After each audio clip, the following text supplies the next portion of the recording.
अस्सलामुअलैकुम स्टूडेंट्स, कैसे हैं आप? अपने यूट्यूब चैनल से मैं हूं सबा जुनैद।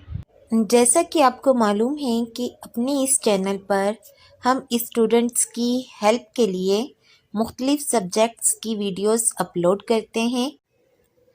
आज हम कराची बोर्ड की 8 क्लास की मैथ की बुक की एक्सरसाइज नंबर 6.1 के चंद सवालात अपलोड करने जा रहे हैं। उम्मीद है कि ये सवाल अच्छे से बच्चों को समझ आएंगे और वो पूरी एक्सरसाइज घर बैठे बग़ैर किसी ट्यूटर के हल कर पाएंगे।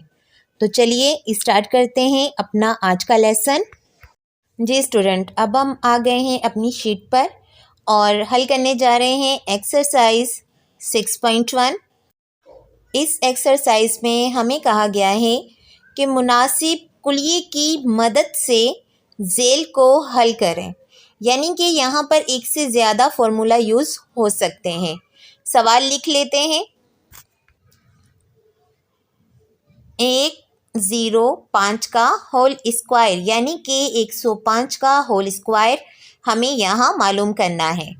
सवाल हल करने के लिए हाशिया लगा लीजिए और अब स्टार्ट करते हैं। 105 का मतलब है 100 और 5 का होल स्क्वायर।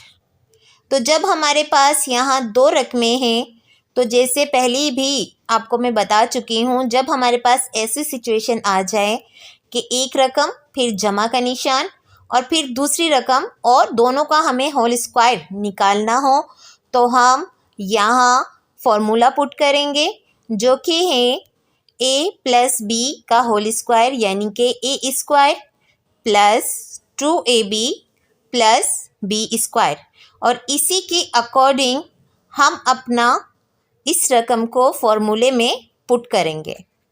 अब जहाँ जहाँ हमारे फॉर्मूले में a है वहाँ वहाँ हम 100 लिखेंगे और जहाँ जहाँ हमारे पास b है वहाँ वहाँ 5 लिखेंगे और जहाँ होल स्क्वायर की ज़रूरत है वहाँ होल स्क्वायर दे देंगे।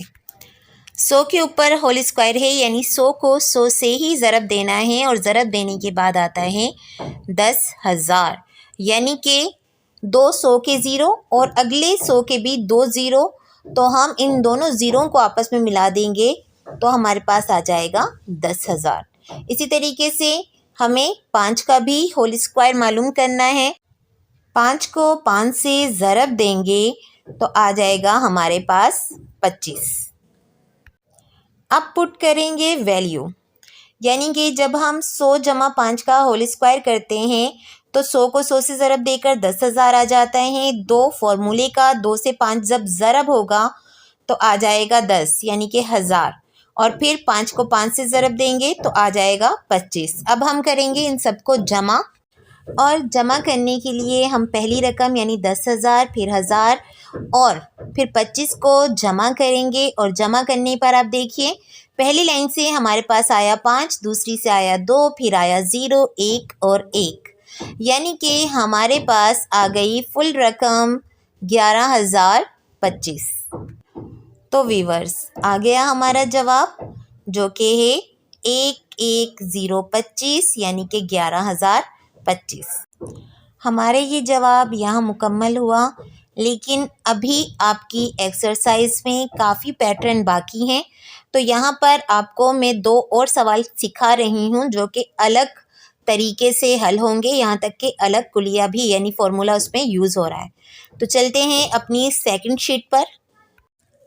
जी वीवर्स, अब दूसरा सवाल देख लेते हैं जो कि 104 ज़रब 96। 104 और 96 का क्या मेल? जैसे पिछले सवाल में हमने किया 104 का मतलब 100 जमा 4। इसी तरीके से जब हम दूसरी रकम पर गौर करते हैं तो यहाँ पर है 96, यानी 100 में से अगर हम 4 निकालें तो बनेगा हमारे पास 96, यानी कि यहाँ पर हमारे पास दो रकम है, पहली 100 जमा 4 और दूसरी 100 माइनस 4। तो लिहाजा हम यहाँ फॉर्मूला भी जमा और माइनस वाला इस्तेमाल करेंगे। तो फॉर्मूला लिख लेते हैं, ए जमा बी, बीच में कोई साइन नहीं, it's mean multiply a minus b. और फिर जब हम इसको हल करते हैं तो हम दोनों ए को एक साथ ले लेते हैं जो कि ए स्क्वायर हो जाता है, प्लस माइनस बनता है माइनस, और फिर दोनों बी को इकट्ठा कर लेते हैं जो कि बनता है बी स्क्वायर। अब इसी तरीके से हम यहाँ अपनी वैल्यू पुट करेंगे, यानी कि जहाँ जहाँ हमारे पास ए है वहाँ वहाँ 100 लिखेंगे और जहाँ जहाँ बी है वहाँ वहाँ 4 लिखेंगे। तो लास्ट में भी दोनों 100 को इकट्ठा कर दिया तो आ गया 100 स्क्वायर, सेंटर में प्लस माइनस माइनस, और दोनों 4 को इकट्ठा कर दिया तो आ गया 4 स्क्वायर। अब स्क्वायर देख लेते हैं, यानी 100 को 100 से ज़रब करना है तो आएगा हमारे पास 10,000। और इसी तरीके से जब हम 4 को 4 से ज़रब करेंगे तो हमारे पास आएगा 16। अब अपनी रकम को दोबारा से लिख लेते हैं। ध्यान रखें कि जब भी हम लिख रहे हैं तो मुकम्मल रकम लिख रहे हैं, सिर्फ हम शॉर्ट फॉर्म में काम नहीं कर रहे हैं। अब 10,000 में से हम 16 माइनस करेंगे तो हमारे पास जवाब आएगा 9984, यानी कि 9984। और बस यही हमारा जवाब है। बस ध्यान इस चीज़ का रखना है कि फॉर्मूला हमने पैटर्न के हिसाब से लगाना है, हर जगह एक ही फॉर्मूला इस्तेमाल नहीं होता। अब कर लेते हैं अपना तीसरा सवाल जो कि है 1.03 का होल स्क्वायर। सेम सिचुएशन, यहाँ भी हमारे पास 2 रकमें हैं। अब वो दोनों रकमों को अलग अलग करते हैं। एक जमा, अब जब हमने दूसरी रकम में से 1 निकाल दिया तो उसकी जगह पर रह गया 0, और दूसरी रकम हमारी बनेगी 0.03। वही सिचुएशन हमारे पास आ गई कि a प्लस बी का होल स्क्वायर, और ऐसी सिचुएशन पर हम फॉर्मूला ऐड करेंगे a plus b whole square is equal to a square plus 2ab plus B square. Formula add करने के बाद वैल्यू पुट करते हैं। जहाँ जहाँ a है वहाँ वहाँ अब यूज़ करना है 1, और जहाँ जहाँ b है वहाँ वहाँ यूज़ करेंगे 0.03। ठीक है। 1 का होल स्क्वायर यानी 1 ज़रब 1 ही आता है। बाकियों को हम हल कर लेते हैं। 2 को जब हम 0.03 से ज़रब करेंगे तो हमारे पास आएगा 0.06, और इसी तरह 0.03 को 0.03 से ही ज़रब देने पर आएगा 0.0009। अब हम फॉर्मूले के मुताबिक इन सब को करेंगे जमा। 1 जमा 0.06 जमा 0.0009, और इन सब को जमा करने पर आएगा हमारा जवाब 1.0609। तो लिख लेते हैं अपना जवाब 1.0609।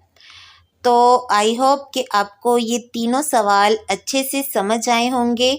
तीनों में अलग अलग तरीका इस्तेमाल किया जा रहा है। आपकी इस एक्सरसाइज यानी 6.1 पर पहले भी हम वीडियो बना चुके हैं, जिसका लिंक आपको डिस्क्रिप्शन बॉक्स में दे दिया गया है।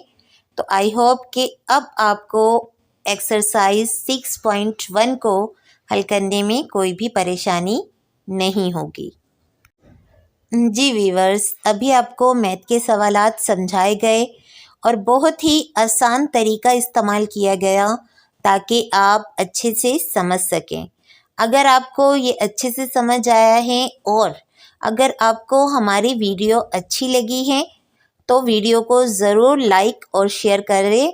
और इसके साथ साथ अगर आपने अभी तक हमारा चैनल सब्सक्राइब नहीं किया है तो चैनल को ज़रूर सब्सक्राइब कर लें और इसके साथ ही बेल के आइकन को भी प्रेस कर दें ताकि हमारी अपलोड की जाने वाली हर नई वीडियो आप तक पहुंच सके। तो मिलते हैं अपनी अगली वीडियो में, तब तक के लिए अल्लाह हाफिज़। अल्लाह आपका और हमारा हामियों नासिर रहे।